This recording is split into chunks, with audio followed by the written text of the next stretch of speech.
श्री शिवाय नमस्तुभ्यम। दोस्तों, सावन के पहले सोमवार यहाँ बांधे एक जोड़ा हरी चूड़ी का, कंगाल बनेगा धनवान, 24 घंटे में होगी हर मनोकामना पूर्ण। हर हर महादेव। दोस्तों, स्वागत है आपका हमारे YouTube चैनल शिव और शक्ति में। हे भोलेनाथ, आप मेरे परम पिता हैं। मेरे भगवान शिव सावन सोमवार में आपके हर भक्त से अगर जाने अनजाने में कोई भी गलती हो जाए तो आप अपने इस भक्त को क्षमा करना। हम सब तो आपकी ही एक छोटी सी संतान है और आज इस वीडियो को जो भी भक्त लाइक करेगा, आप उसके जीवन में कभी भी गरीबी, तकलीफ, परेशानी, दुख, दर्द मत आने देना। उसको इन सब चीजों से सदैव दूर रखना और उसके जीवन में सदैव मंगल ही मंगल करना। मेरे प्यारे दोस्तों, आप सभी को आने वाले सावन की हार्दिक शुभकामनाएं। दोस्तों, सावन सोमवार की पवित्र दिन यदि कोई भी यहाँ पर एक जोड़ा हरी चूड़ी का बांध देता है तो 24 घंटे के अंदर उसको एक चमत्कार देखने को मिलता है। दोस्तों, सावन का जो महीना होता है मर्यादा एवं यह भक्ति का बहुत ही ज्यादा पवित्र महीना माना जाता है। भक्ति का यह सावन का पवित्र महीना होता है। सावन के पूरे महीने पर भगवान भोलेनाथ जी की सच्चे मन से और सच्ची आस्था और विश्वास के साथ पूजा की जाती है। दोस्तों, कालों के काल महाकाल शिव शंभू को सावन का महीना बहुत ही अच्छा लगता है। यह भगवान शिव के लिए अत्यंत प्रिय महीना होता है। इस समय सूखे पड़े बंजारा, सूखे पड़े बैग भी खिलखिला उठते हैं। चारों तरफ सिर्फ हरियाली ही हरियाली छाई रहती है। सावन का महीना बहुत ही ज्यादा लड्डू गोपाल को प्रिय होता है। अपने बाल गोपाल रूप में भगवान श्री कृष्ण लड्डू गोपाल के रूप में वृंदावन में सावन के महीने में बारिश में स्नान अवश्य करने आते हैं और अपनी सखियों के साथ मिलकर भगवान श्री कृष्ण वर्ष में आनंद लेते हैं और स्नान करते हैं और अपनी गोपियों के साथ नृत्य करते हैं। दोस्तों, ऐसा कहा जाता है कि सावन के पूरे महीने में भगवान भोलेनाथ की जो भी व्यक्ति पूजा पाठ सच्चे मन से करता है तो भगवान शिव उस व्यक्ति से बहुत ही जल्दी प्रसन्न हो जाते हैं। दोस्तों, सावन का पूरा महीना भगवान भोलेनाथ को बहुत ही ज्यादा प्रिय होता है। इनकी यह नहीं बल्कि उनके पौराणिक मान्यताएं और धार्मिक कथाएं भी कही जाती हैं। दोस्तों, जन साधारण लोग और किसी और महीने में संयम नियम का पालन करें चाहे ना करें, लेकिन जो भी व्यक्ति सावन के महीने में संयम और नियम का पालन कर लेता है तो समझो वह महादेव की कृपा का बहुत बड़ा पात्र बनता है। सावन में जो लोग व्रत करते हैं ने तो पूरे महीने भर लहसुन, प्याज, मांस, मधुर और किसी से झूठ नहीं बोलना चाहिए और ना ही किसी का झूठा भोजन करना चाहिए और ना ही किसी का अपमान करना चाहिए, क्योंकि दोस्तों सावन के महीने में जो व्यक्ति व्रत करता है वह भगवान शिव की शरण में चला जाता है। तो आप कोई भी ऐसा पाप बिल्कुल भी ना करें जिससे भगवान शिव आपसे क्रोधित हो जाएं। और आज की इस वीडियो में हम आपको बहुत ही महत्वपूर्ण जानकारी देने वाले हैं, क्योंकि दोस्तों अब सब बहुत जल्दी सावन का महीना शुरू होने वाला है, तो सभी भक्तों को सावन के महीने की कुछ तो जानकारी होनी चाहिए। यह जानकारी आपको कहीं और नहीं मिलेगी। दोस्तों, ऐसा भी कहा जाता है कि आधा अधूरा ज्ञान होता है वह पूरा फल नहीं देता और आधा अधूरा ज्ञान भगवान शिव का अपमान भी माना जाता है। इसलिए आप इस वीडियो को पूरा देखकर जरूर जाएं। दोस्तों, आपको बता दें इस सावन के महीने की बहुत सारे विशेष महत्व भी होते हैं जो हम आपको इस प्रकार से बता रहे हैं। दोस्तों, सावन के महीने में ही आपको पता है समुद्र मंथन हुआ था। सावन के महीने में ही माता लक्ष्मी समुद्र मंथन से उत्पन्न हुई थी और माता लक्ष्मी को धन की देवी का दर्जा सावन के महीने में ही प्राप्त हुआ था। सावन के महीने में ही भगवान भोलेनाथ मृत्यु लोक पर आते हैं और मृत्यु लोक पर जिनके घर पर यथावत शिवलिंग रखा होता है, जो सच्चे मन से सावन में भगवान शिव की पूजा करते हैं और उनके लिए उनके आने का स्वागत करते हैं, तो उनके घर में भगवान शिव जरूर आते हैं। दोस्तों, इस माह में भगवान नारायण होते हैं, वह योग निद्रा में चले जाते हैं, तो सृष्टि का जो भी कार्य होता है वह स्वयं भगवान भोलेनाथ ही संभालते हैं। तो आज की इस वीडियो में हम आपको बताएंगे कि जो भी व्यक्ति इस वृक्ष पर 2 हरी चूड़ी का जोड़ा बांध देता है तो उसकी हर इच्छा बहुत ही जल्दी पूरी हो जाती है। और दोस्तों, इस वृक्ष का सावन में अगर हरी चूड़ी बांध दी जाए तो समझो आपकी मनोकामना बहुत ही जल्दी पूरी होंगी। आपने कभी सोचा ही नहीं होगा कि आपका आने वाला समय भी एकदम सुख समृद्धि से भरपूर गुजरेगा और कैसी भी आपके जीवन में परेशानी दिक्कत चल रही होगी वह भी बहुत ही जल्दी समाप्त होने लग जाएगी। दोस्तों, अच्छी चूड़ी तो सभी समुदाय के लोग पहनते हैं। हिंदू, मुस्लिम, सिख, ईसाई सभी लोग अपने हाथों में चूड़ी तो अवश्य धारण करते हैं। इसलिए महिलाएं, ऐसी कोई महिला नहीं होती जो शादी के बाद चूड़ी धारण न करे, चाहे कोई भी धर्म हो। लेकिन चूड़ी तो हर महिला पहनती है, कोई इसे यह नहीं कह सकता कि यह तो गलत है। लेकिन दोस्तों, क्या आपको पता है कि चूड़ी का बहुत ही ज्यादा महत्व होता है। देवी देवताओं को चूड़ी बहुत ही ज्यादा आकर्षित करने वाली मानी जाती है। दोस्तों, आगे बढ़ने से पहले आप सभी से हाथ जोड़कर विनती है कि अगर आपने अभी तक चैनल को सब्सक्राइब नहीं किया है तो चैनल को सब्सक्राइब करके पास वाली बेल आइकन को जरूर दबा लेना ताकि आने वाली वीडियो का नोटिफिकेशन आपके पास अवश्य पहुंच सके और कोई भी वीडियो आपसे मिस ना हो। और दोस्तों, कमेंट बॉक्स में अगर आप महादेव के सच्चे भक्त हैं तो हर हर महादेव अवश्य लिखना। हम महादेव से प्रार्थना करेंगे जो भी इस वक्त आपके नाम का इस कमेंट में जयकारा लगाए उसके समस्त परेशानी दूर कर देना और उसके घर में कभी भी गरीबी मत आने देना।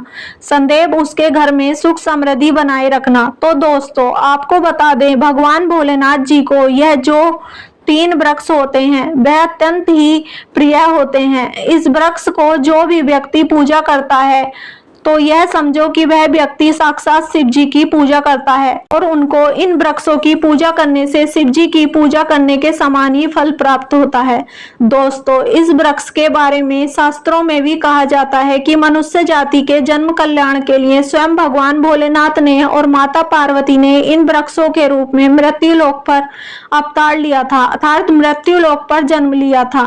तो हम जानेंगे कि सावन में हरी चूड़ी का महत्व। दोस्तों, हर रंग सौभाग्य और उल्लास का प्रतीक होता है। आप अपने चारों तरफ देखने की इस समय सिर्फ हरियाली ही हरियाली छाई होगी। इस समय हरियाली का बहुत ज्यादा महत्व है जो मन को शीघ्र ही आनंदित करने वाला है। आप चारों तरफ देखेंगे तो हरियाली इतनी खूबसूरत है, प्रकृति इतनी खूबसूरत है कि वह हमारी माँ को मोह लेगी। हरा रंग प्रकृति का वह स्वरूप है। हर रंग प्रकृति का एक श्रृंगार माना जाता है। माता पार्वती भी प्रकृति है एवं भोलेनाथ को पुरुष माना जाता है। दोस्तों, हरे रंग का उदाहरण कुछ इस प्रकार से कहा जाता है जैसे सावन में भगवान शिव को चढ़ाए जाने वाले बेलपत्र, धतूरा, भांग एवं दूर्वा हरे रंग की ही होती हैं। दोस्तों, प्रकृति निर्माण करने वाले भगवान भोलेनाथ हरे रंग से इतने ज्यादा प्रसन्न होते हैं कि आपने कभी सोचा ही नहीं होगा। सावन में जो भी महिला हरे रंग की चूड़ी पहनती है, महिला सावन में हरे रंग के वस्त्र धारण करती है तो उनका सौभाग्य सदैव अखंड रहता है। दोस्तों, इसलिए यह भी कहा जाता है जो भी माताएं बहनें उन्हें पूरे सावन में हरे रंग की चूड़ी तो जरूरी पहन लेनी चाहिए और हरे रंग के वस्त्र भी धारण कर लेने चाहिए। सावन के महीने में जो माता बहनें भगवान भोलेनाथ की सच्चे दिल से पूजा करती है ऐसी माता बहनों को हरे रंग के वस्त्र तो जरूर धारण कर लेने चाहिए। दोस्तों, आपको एक बात का और विशेष ध्यान रखना है कि आपको भूलकर भी सावन के महीने में नीले और काले वस्त्र कभी भी किसी भी महिला या पुरुष को भूलकर भी नहीं पहनने चाहिए। ऐसा माना जाता है कि इस रंग के कपड़े पहनने से महिला के पति पर कष्ट आता है और उनके पति की आयु भी कम हो जाती है। और अगर कोई वर्ग पुरुष सावन के महीने में और नीले वस्त्र पहनता है तो महीने में काले और नीले वस्त्र पहनता है तो उसके परिवार पर संकट आ जाता है। दोस्तों, इस व्रत पर किसी भी सावन को सोमवार के दिन या सावन में किसी भी समय आप हरी चूड़ी जरूर बांधें। इससे आपका दुर्भाग्य आपका सौभाग्य में बदल जाएगा और आपके ऊपर कोई भी परेशानी हो, कोई भी दुख हो, कोई भी तकलीफ हो, कैसी भी कष्ट हो, चाहे गरीब हो, जीवन में जो भी परेशानी होगी आप देखना वह बहुत जल्दी समाप्त हो जाएगी। दोस्तों, केवल आपको यह कार्य एक ही सोमवार के दिन करना है, वह आप किसी भी सोमवार के दिन कर लेते हैं तो अच्छा है। अगर आप यह उपाय करते हैं, हरी चूड़ी इस वृक्ष पर बांधते हैं, तो आपकी जन्म जन्मांतर की गरीबी दूर हो जाएगी। आपके जीवन में कभी भी दुख, तकलीफ और कष्ट नहीं आएंगे। दोस्तों, यह उपाय आपको सिर्फ एक ही सोमवार को करना होगा। आप वह कोई से भी सोमवार कर लेना, तो देखना आपको कितनी जल्दी मनोकामना पूरी होगी। अब आपके मन में यह भी सवाल आ रहा होगा कि आखिर में वह कौन सा वृक्ष है जिस पर हमें हरी चूड़ी का पोता बांधना है। तो दोस्तों, देरी न करते हुए जानते हैं कि सबसे पहले वृक्ष कौन सा है। दोस्तों, आपने समी का वृक्ष तो देखा ही होगा, शायद ही ऐसा कोई व्यक्ति होगा जिसने समी के वृक्ष के बारे में न सुना होगा। दोस्तों, समी के वृक्ष के बारे में आप ध्यान से सुने तो समी का वृक्ष माता पार्वती का एवं भगवान भोले जी का स्वरूप माना जाता है। इसलिए दोस्तों, समी के वृक्ष को उमा महेश्वर व्रत भी कहा जाता है। पूरे सावन भर समी के वृक्ष पर माता पार्वती एवं भोलेनाथ जी का वास रहता है। सावन के महीने में गोधूली बेला का प्रदोष काल के समय अर्थात दोस्तों जब ना ही दिन हो और ना ही रात हो, अर्थात जो संध्या काल होता है, जब सूर्यास्त होने वाला होता है, तो इस वृक्ष को संध्या काल के समय गोधूली बेला में या फिर प्रदोष के समय इस वृक्ष को छूने से पाप, दोष, कष्ट एवं परेशानी केवल सावन के महीने में ही जो व्यक्ति इस वृक्ष को छू लेता है तो वह सब समाप्त हो जाती है। दोस्तों, सावन के पवित्र महीने में अगर समी के वृक्ष की जड़ पर कोई भी व्यक्ति कच्चा दूध चढ़ा देता है तो भगवान शिव जी उससे जल्दी प्रसन्न हो जाते हैं कि उसने कभी सोचा ही नहीं होगा एवं माता पार्वती का उसे व्यक्ति पर ढेर सारा आशीर्वाद प्राप्त होता है। दोस्तों, समी के वृक्ष का कुछ इस प्रकार से महत्व होता है। भगवान राम रावण के आक्रमण करने के पूर्व भगवान राम ने समी के वृक्ष की पूजा की थी और पांडवों ने अपने दिव्य हथियार भी समी के वृक्ष के नीचे ही दबा कर रखे थे। समी का वृक्ष जिस घर में लगा होता है उस घर का तो सदैव कल्याण ही होता रहता है। उस घर में कभी भी कोई भी दुख तकलीफ नहीं आती है, उस घर में सदैव सुख समृद्धि बनी रहती है। तो दोस्तों, सावन के किसी भी सोमवार के दिन समी के वृक्ष पर उमा महेश्वर का ध्यान करते हुए 2 जोड़ी हरी चूड़ी एवं हरे रंग का रिबन जरूर बांधना चाहिए, या फिर जो भी आपको श्रृंगार मिल जाए वह आपको समी के वृक्ष पर जरूर बांध देना चाहिए, जैसे कि हरे रंग की मेहंदी, हरे रंग की बिंदी, हरे रंग की चूड़ी, हरे रंग का कोई भी श्रृंगार सामान बांध सकते हैं। इसके बाद देखना दोस्तों कितनी जल्दी आपकी मनोकामना एक ही बार में हरी चूड़ी या हरे रंग का कोई भी श्रृंगार बांधने से पूरी हो जाएगी, क्योंकि इस समय बहुत ज्यादा खास समय है। सावन के समय में भगवान शिव खास तौर पर समी के वृक्ष पर वास करते हैं। धरती पर और समी के वृक्ष पर वह स्थायी रूप से रहने लग जाते हैं। सावन के महीने में समी का वृक्ष छूने मात्र से आपकी जो भी मनोकामना है वह पूरी हो जाएगी। सावन भर अगर समी के पत्ते भगवान भोलेनाथ की पूजा में चढ़ाए जाएं तो समझो उससे अष्टलक्ष्मी आपके घर में वास करने लग जाएगी।